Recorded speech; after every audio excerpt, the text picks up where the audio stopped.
it were to happen, how would it go down? What would the Carnage Joker be like? Let's start off by taking a look at the two characters of interest here, and what their standalone personalities are already like. Let's start off with the Joker. The Joker, who first appeared in comics back in 1940 in issue 1 of Batman, wasn't always the sinister sinner that he is today. Much like Batman himself, when he was first created, he was darker in nature. But thanks to the Comics Code Authority and the Silver Age, and the 60s Batman TV series, he was really dumbed down to being a prankster for a while. That eventually changed, thankfully, and the Joker we love from know today is a complete psychopath.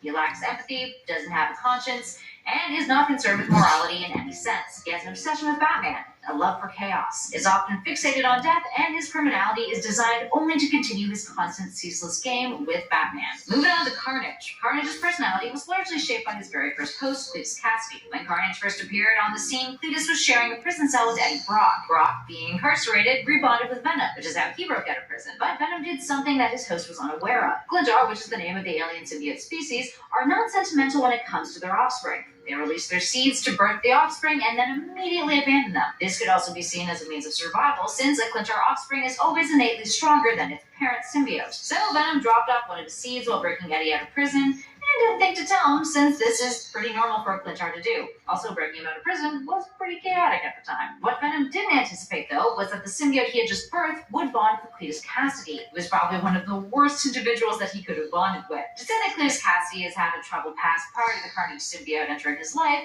would be a massive understatement. Cassidy killed his grandmother by pushing her down the stairs. He tortured his mother's dog.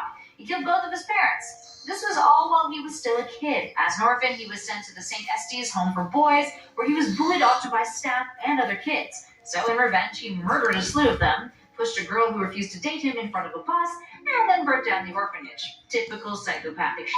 By the time he was at Rikers Island, he was serving 11 consecutive life sentences. This is when Eddie Brock became his cellmate, and the two didn't really get along, Brock even beating down on him a few times, disgusted by Cassidy's worldview. After Brock broke out and Cassidy bonded with Carnage, he went on a killing spree, with the intention to use his powers to fulfill his murderous desires. His first victim outside of prison, he selected by flipping through a phone book randomly. It's believed that because of Cassidy's insanity, Carnage's strength and abilities exceed many of the other symbiotes out there, including his father, Venom, who he is innately stronger than to begin with. As Carnage has put it about Cassidy, I quote, "I was hollowed out inside." Just hate doing this. I hate doing this, because but it's all good. Complete.